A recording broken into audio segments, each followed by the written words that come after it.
여러분 안녕하십니까? 여러분 요즘에 정말 이 어떤 우한폐렴 사태로 인해서 현 정권의 무능함과 또 이 폭정이 드러나기 시작하니까 정말 많은 국민들이 지금 실망하며 또 분노하고 있습니다. 저도 마찬가지인데요. 이 현 정권의 이런 태도를 보면서 정말 하루하루가 정말 충격의 연속입니다. 그래서 그런지 지금 정말 많은 국민들이 예전에 이 문재인 대통령을 지지했던 또 현 정권을 지지했던 국민들이 정말 실제로 많이 돌아서고 있어요. 현 정권에 실망했다. 이 문재인 대통령이 이렇게 뼛속까지 친중일 줄 몰랐다. 이 공산주의할 줄 몰랐다 하면서 지금 많이들 돌아서고 있는 거죠. 어떻게 보면 그래서 이런 상황들이 크게 보면은 잘된 것이라고 말할 수도 있겠습니다. 그동안 잠자고 있던 사람들, 그동안 속고 있던 사람들이 깨어나고 있는 것이니까. 근데 여러분 제가 이런 상황 가운데서 한 가지 더 충격적인 것을 말씀드리고 싶은데요. 그게 뭐냐? 지금 이 문재인 대통령은요, 사실 너무나 자기가 말했던 그 말대로, 자기의 공약대로 너무나 잘하고 있다라는 거예요. 여러분 이게 정말 충격입니다. 사실 문재인 대통령은요, 우리가 실망하고 그럴 게 없어요. 왜냐면 그가 그 3년 전에 내세웠던, 4년 전에 내세웠던 그 공약대로 지금 실제로 그렇게 지금 나라를 이끌어가고 있다라는 거예요. 여러분 잠깐 보시면요. 이 문재인 대통령은 지난 대선 공약 때 중국 협력 더 강화하겠다. 중국 중심으로 가겠다. 한미 동맹보다. 그리고 북한도 더 지원해주겠다. 개성공단도 더 지원해주고 또 국보법, 이 국가보안법 당연히 개정하겠다. 이렇게 말을 했는데 이게 지금 국보법은 말이 개정이지 실제는 폐지 수준으로 가겠다는 것입니다. 그리고 또 여기도 있지만 정부가 주도해서 경제 정책을 이끌겠다. 이런 식으로 말을 했다라는 거죠. 즉 뭐냐? 당시 대선 공약 때, 대선 때 이 문재인 대통령은 중국식 사회주의 모델로 가겠다고 이미 공약을 했다라는 거예요. 이 지금 말하는 이 공약 하나하나가, 여기 보여주는 공약 하나하나가 그것을 다 지금 증명하고 있는 것이죠. 그런데 당시에 우리나라 국민들이 이런 공약을 좋다라고 하면서 이 문재인을 대통령으로 뽑아줬다라는 거죠. 여러분 당시에 이 문재인과 이 대비되는 이 홍준표 대표, 당시 대선 후보의 이 공약을 살펴보면요. 정말 이거야말로 우리나라에 지금 꼭 필요한 것들입니다.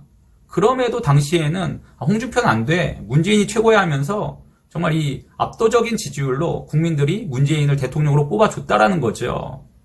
그런데 실제로 지금 이 나라가 지금 이 중국식 사회주의 모델로 흘러가고 있으니까 이제서야 국민들이 야 이건 아닌데 하면서 들고 일어나기 시작했다라는 거죠. 이제서야 깨닫기 시작했다라는 것입니다. 그럼 여기서 의문이 하나 들죠.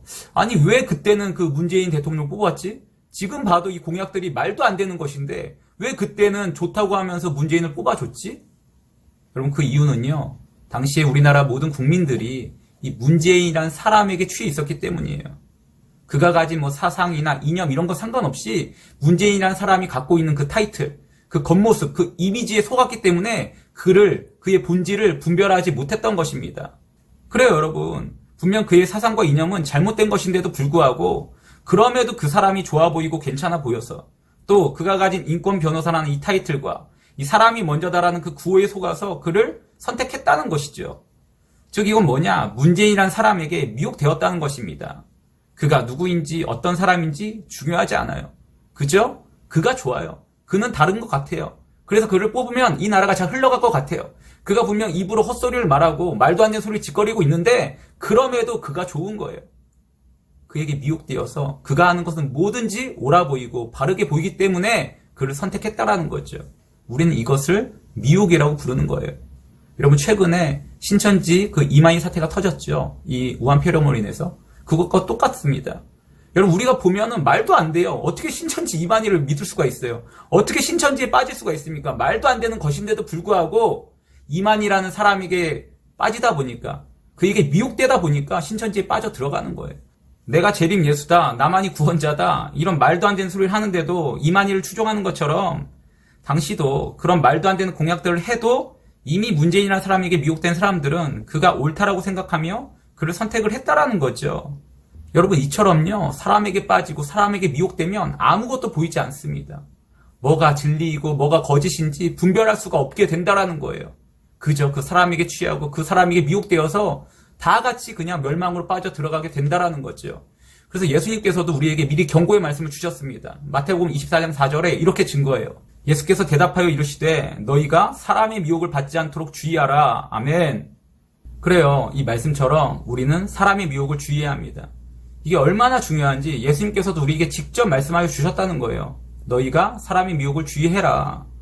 여러분, 그렇다면 우리가 어떻게 사람의 미혹을 주의할 수 있을까요? 답은 간단합니다. 사실 우리가 모두 다 알고 있어요. 무엇입니까? 오직 예수님께로만 집중하는 것. 오직 이 말씀을 기준으로 진리와 거짓을 분별하면서 주님이 십자가 길을 걸어가는 것. 사람 바라보지 말고 곧 그 사람이 가진 학벌이나 외모나 지위나 이미지나 아니면 신앙일지라도 목회자일지라도 그 사람을 바라보지 말고 그 사람 의지하지 말고 오직 말씀을 의지하면서 주님을 따라가면서 기도하며 살아가는 것. 그때 우리는 사람의 미혹에서 벗어날 수 있게 된다라는 거죠. 여러분, 그런데 사실요, 이게 굉장히 쉽지 않습니다. 어려워요. 우리는 이 관계성을 중요시 여기기 때문에 이 사람이라는 존재는 사실 우리가 그래서 이 사람에게 빠지지 않는다는 것은 굉장히 어렵고 또 불가능해 보일 수도 있습니다. 하지만 여러분, 그렇기 때문에 어렵기 때문에 더욱더 우리는 정신을 차리고 마지막 때가 가까이 올수록 더욱더 사람이 아니라 말씀에만 집중해야 된다는 것입니다. 더욱더 예수님께만 집중해야 된다는 거예요. 여러분, 사람은요, 절대 믿을 수 있는 존재가 아닙니다.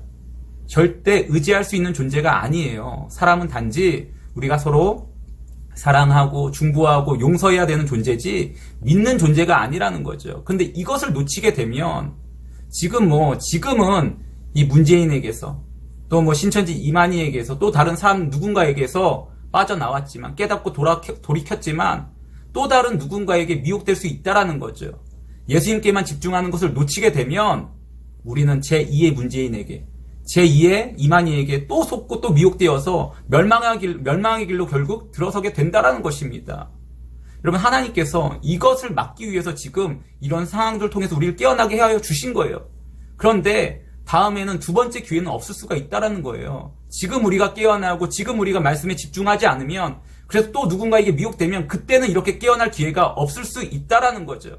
지금 하나님께서 깨어날 기회를 주셨을 때 이때 정신을 차리고 이제는 사람이 아니라 오직 말씀만 바라보면서 오직 주님께만 집중하면서 그 길을 걸어가야 된다라는 것입니다. 여러분, 마지막 때 사단은 분명히 사람을 통해 역사합니다. 사람을 통해 우리 그리스도인들까지 미혹하려 들 것입니다. 그래서 어떻게 말씀하시죠? 고린도후서 11장 14절에 이렇게 증거합니다. 이것은 이상한 일이 아니니라 사단도 자기를 광명의 천사로 가장하나니. 아멘. 그래요, 여러분. 이 말씀처럼 우리가 지금 말씀에 집중하지 않으면, 우리가 지금 예수님만 바라보지 않으면 우리는 또 다른 누군가에게 속고 말 것입니다. 광명의 천사로 우리를 미혹하려 드는 그 사단의 역사에 우리는 미혹되게 된다라는 거예요. 그러므로 지금 말씀에 집중하는 것이 중요합니다. 하나님께서 이렇게 판을 깔아주셨을 때, 하나님께서 이렇게 돌이킬 기회를 주셨을 때 이제는 사람이 아니라 오직 예수님만 바라보며 그곳이 좁은 길일지라도 힘든 길일지라도 우리는 그 진리의 길만을 걸어가야 된다라는 거죠. 그러므로 바라기는 정말 미혹이 판치는 이때에 오직 말씀에만 집중하셔서 오직 예수님만을 바라보셔서 하나님께서 원하시는 그 십자가의 길, 그 좁은 길을 승리함으로 걸어가시는 저와 여러분이 되길. 그래서 사람을 의지하는 인생이 아니라 단지 그 사람을 기도해주고 중보해주는, 용서해주는 저와 여러분의 삶이 될 수 있기를 이 시간 주님의 이름으로 간절히 축원합니다. 감사합니다.